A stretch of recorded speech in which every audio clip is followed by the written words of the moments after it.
that our brains can change and our brains can learn new things. And I think it's having that mindset, that growth mindset as a community, that yes, we can learn new things, we can unlearn things to push forward and be better.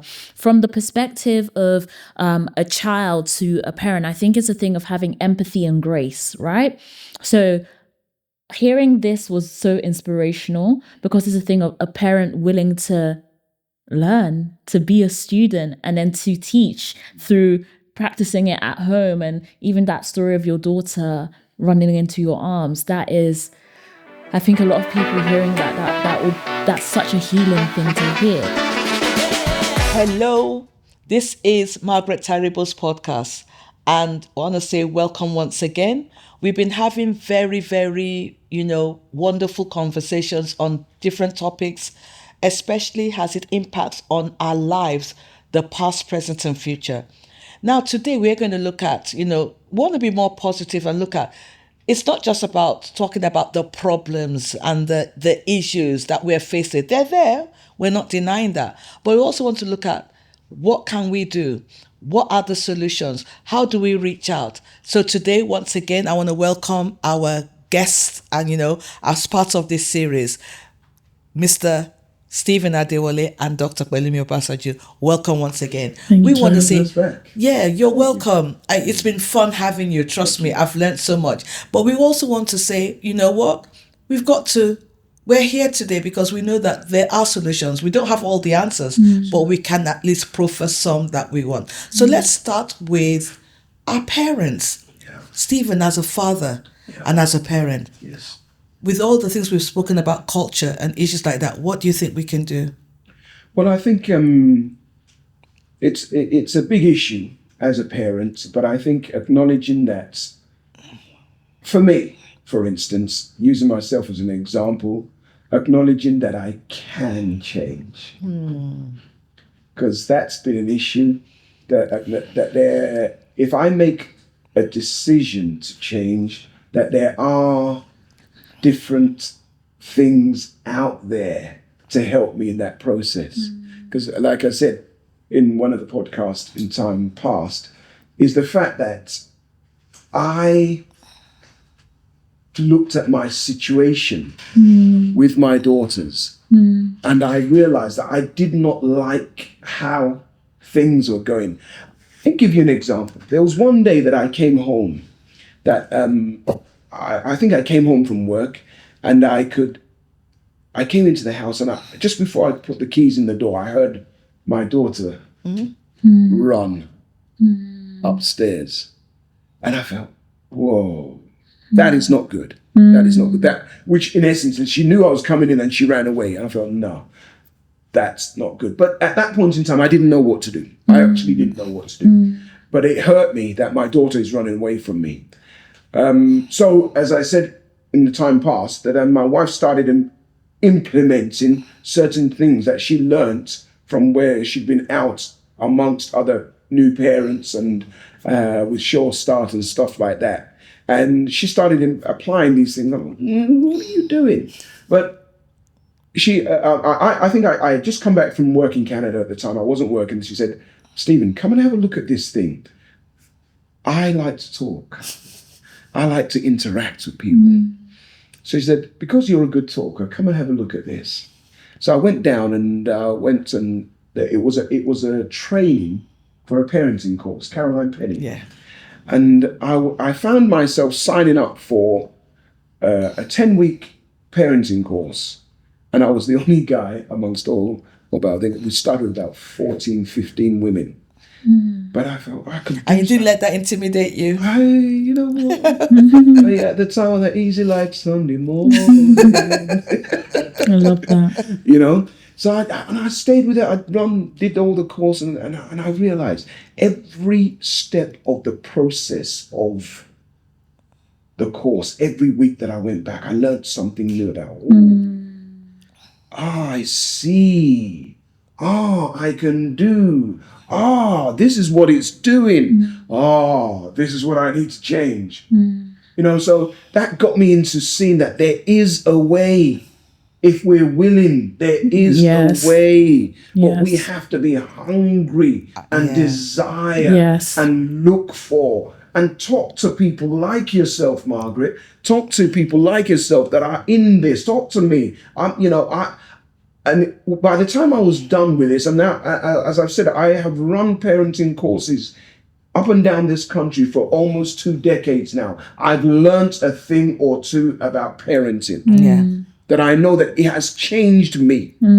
It is still changing me because I'm still work in progress. Yes. And I appreciate the fact that I have the opportunity to have learnt what I was doing wrong, and to know that, okay, because I don't want my children to end up where especially if I can help that process, or if I can you do something about stopping them from ending up on the wrong path. That's on me. As a father, that is on me. And I take so much pride in saying that the foundation of the home rises and falls on the dads. The mums are there to help, yes, but it rises and falls on how I do this.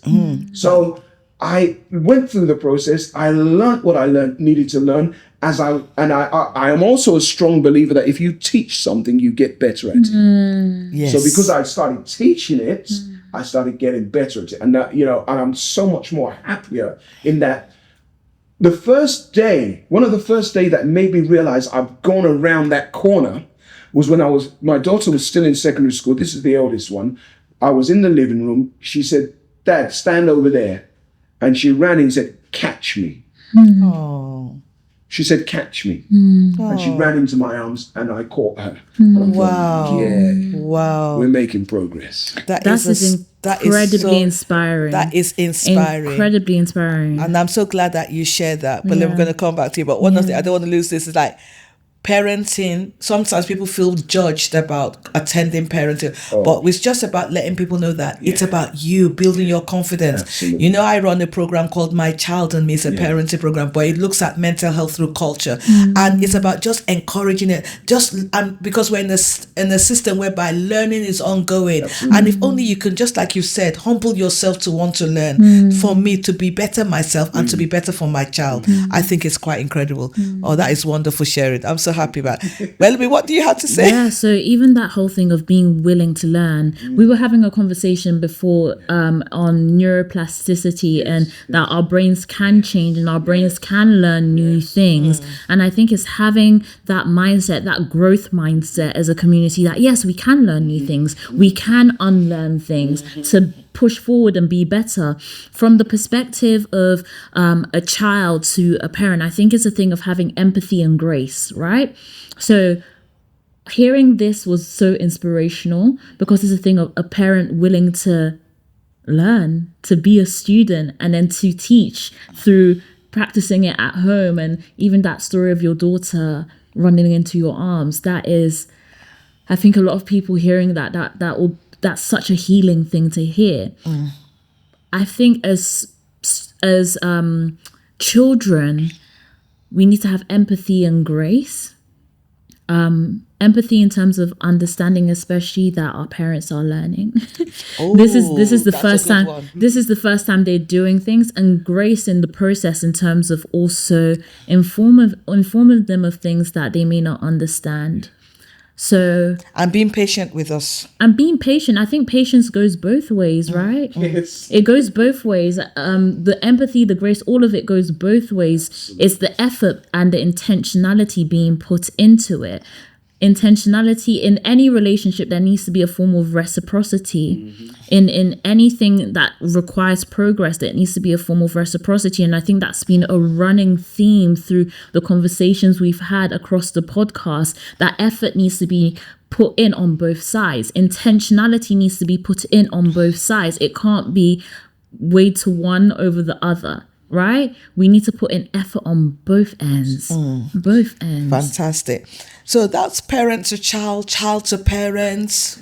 Fantastic. What about in communities now? Professionals, the workplace. What do you think? How can we bridge the gaps better? How can we make things better?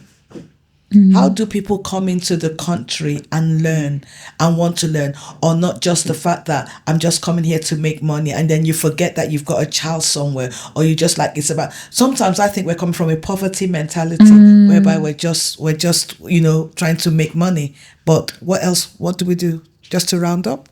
I think it's also challenging our definition of wealth. Ooh. Because oftentimes people view wealth as just monetary. Wealth is relationship, wealth is community, wealth is knowledge, wealth is education. Wealth is more than just monetary. Wealth is the different experiences and the different moments we share with people. And I think it's challenging our definition of wealth. Fantastic. Right? Because that challenges that poverty mentality. And that is what needs to be challenged. Needs to be a shift. Yes, needs to be a shift, a huge mental shift in our thinking. So thank you so much for sharing. And so, any other last thoughts from? No, I'm just thinking, again, that's a brilliant, thing to wrap up on, and for us to be real, for us just to be real with the situations that we find ourselves in, acknowledging, and if we are making God the center point of our existence, all these things that we're talking about fall into place. Fantastic. So that wraps up the series on this segment. We've been talking a lot and we've been proffering solutions. They're not exact. There's so many things we can say, but we want to just keep it there for now. Being real, being empathetic, sharing, learning, and the last things that was said by Dr. Pelumi is about learning. And Stephen said, being real. I want us to go away with that, and I'll see you next time on this podcast.